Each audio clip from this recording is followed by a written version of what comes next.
It's late 2002, and I'm sprawled on my creaky sofa, remote in hand, flicking through channels after a day of dodging office drudgery, the usual slog of a Wednesday evening. And I just saw Bale's brooding face flicker across the screen, and I thought, fine, it will do for an hour. But here's the odd bit. What if I told you it's about a man who kills because feeling is a crime? And it's not as silly as it sounds when you peel back the layers. Fast forward to now, and I'm still puzzling over this strange thing, turning it over in my mind like a coin I can't decide whether to keep or toss.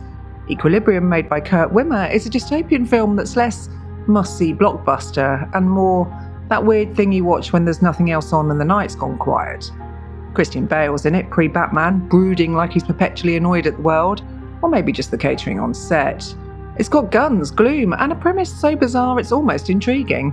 I'm here to slice it open with a wry look and figure out why this scrappy oddity might deserve a second thought, or at least a raised eyebrow before you switch it off. Let's start with the mess it fell into, because it's a wonder it got made at all. It's 2002 and the cinema's awash with sci-fi. The Matrix and its sequels has everyone pretending they understand philosophy while wearing impractical coats that'd get you laughed out of any sensible room. Minority Report's got Spielberg's glossy stamp and Tom Cruise's intense squinting. And then this 20 million Misfits snaggers in, looking like it was cobbled together on a budget of spare change, a few optimistic IOUs and a handshake that didn't quite seal the deal. Box office, a measly 5 million worldwide. Less a flop, more a quiet shuffle out the back door while the cool kids kept dancing under the strobe lights. Critics barely gave it a glance. Ebert tossed it 2 stars like a grudging nod to a distant cousin you don't really like, muttering derivative as if it were last week's leftovers. The posters were a disaster. Bale in a trench coat screaming generic action flick louder than telesales pitch for car finance you'd hang up on in a heartbeat. Everyone wrote it off as a Matrix wannabe with a dodgy script and a limp handshake.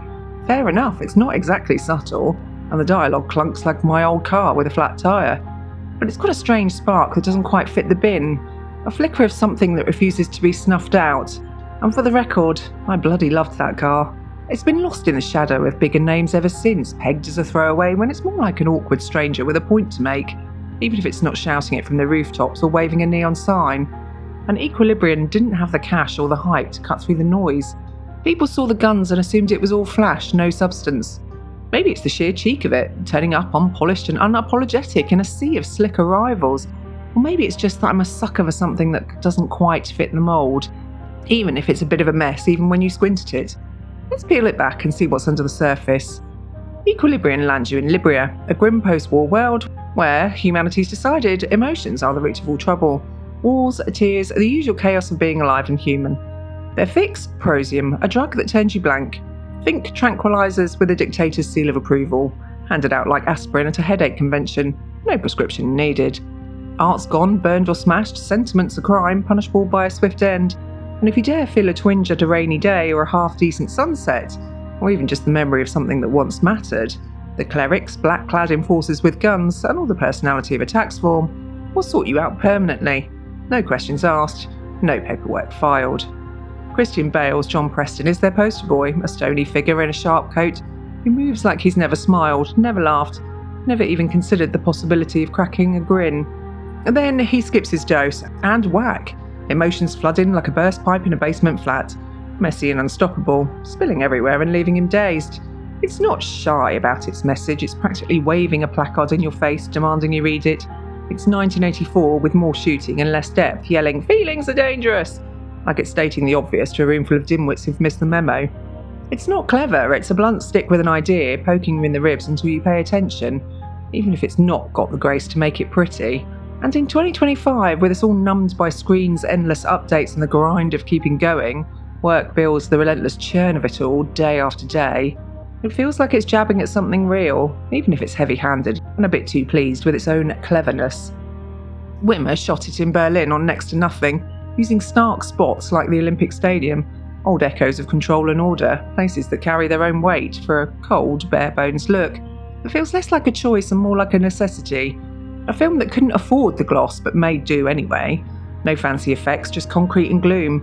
A film that wears its limitations like a badge, making it seem like they were scraping by on grit, a few borrowed cameras and a stubborn refusal to pack it in. Critics said it was flimsy, a half-baked thought stretched thin across too many shootouts, like a meal that promises more than it delivers. Some raved about Gun Carter, a made-up mix of fighting and dance. Picture a shootout with twirls, like a cowboy who's taken up ballet on the side and decided to multitask.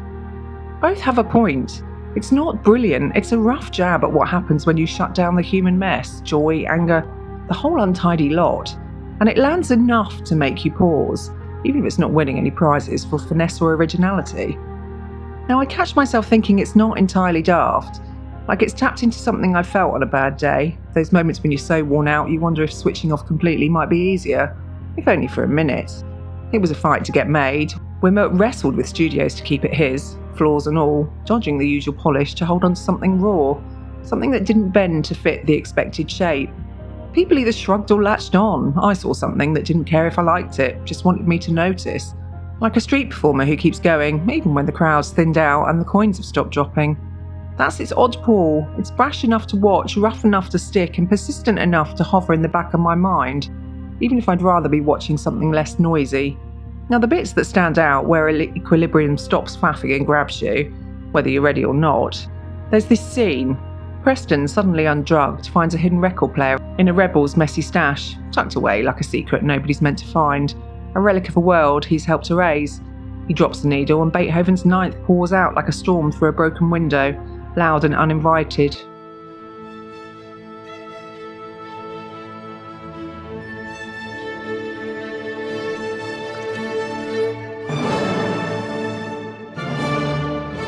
Bale, normally a block of stone, lets his face split open just for a moment. So quiet you can sense the film's limits, low funds, creaky sets, the faint hum of a crew stretched thin. But it cuts sharp as a paper edge you don't see coming. This man spent years wiping out anything alive, anything that breathes or sings or dares to exist beyond orders, and now it's breaking him. Cracking through the shell he's built brick by brick. It's not grand, it's a small sharp turn, a glimpse of something real amid the noise, and it sticks like a pinprick you can't ignore. It's not about the music or the drama, it's the way it catches him off guard, the way it caught me off guard. A sudden reminder of what's buried under the daily slog, the things we push down to keep moving forward. Then the end, full-on chaos, a different beast entirely. Shit. Not without incident. Like the film's decided to throw everything at the wall and see what sticks.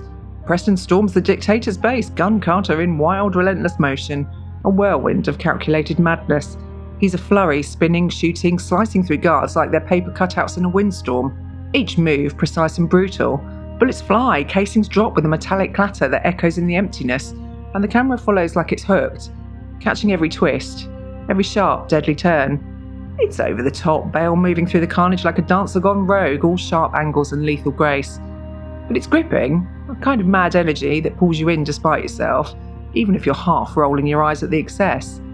The clash with Father, a hollow figure voiced by Sean Pertwee with editing so basic it's almost charming, isn't the heart of it, that's just a footnote. A tacked-on villain who barely matters. It's Preston's fighting back to himself, one body at a time. His coat flaring like a signal in the dark, a banner of something he's only just grasping. So loud it's almost silly, a cacophony of violence that could easily tip into farce. But Bale keeps it steady with that fierce, quiet focus, like he's taking on every dull day I've trudged through, every moment I've bitten my tongue or stared out a window at nothing, waiting for the clock to tick over. A man waking up when everything's telling him to stay asleep. A refusal to go quietly that echoes louder than the gunfire, louder than the chaos. These are where equilibrium digs in, moments that shake off the dross and demand you look, whether you meant to or not. They're bold, they're daft, they're strangely affecting, like a noise that lingers long after it should fade, rattling around in your head when you least expect it. It's not polished, it's a raw shout rough around the edges, unrefined and unapologetic, and it hits where it aims. So Equilibrium, flawed, loud and oddly overlooked, a film that doesn't quite fit anywhere but refuses to disappear. The script's clumsy, tripping over itself like a drunk at closing time. The pace stumbles, rushing to the end like it's late for a train.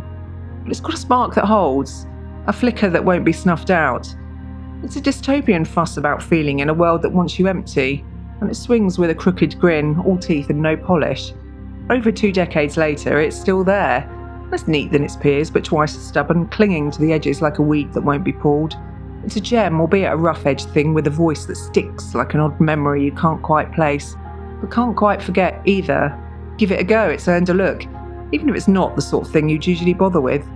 So what do you think? Does Equilibrium deserve a nod or a pass? Tell me in the comments, I'm game for a row. If you're curious about other odd films, check my next video on hidden gems and overlooked ones. Subscribe.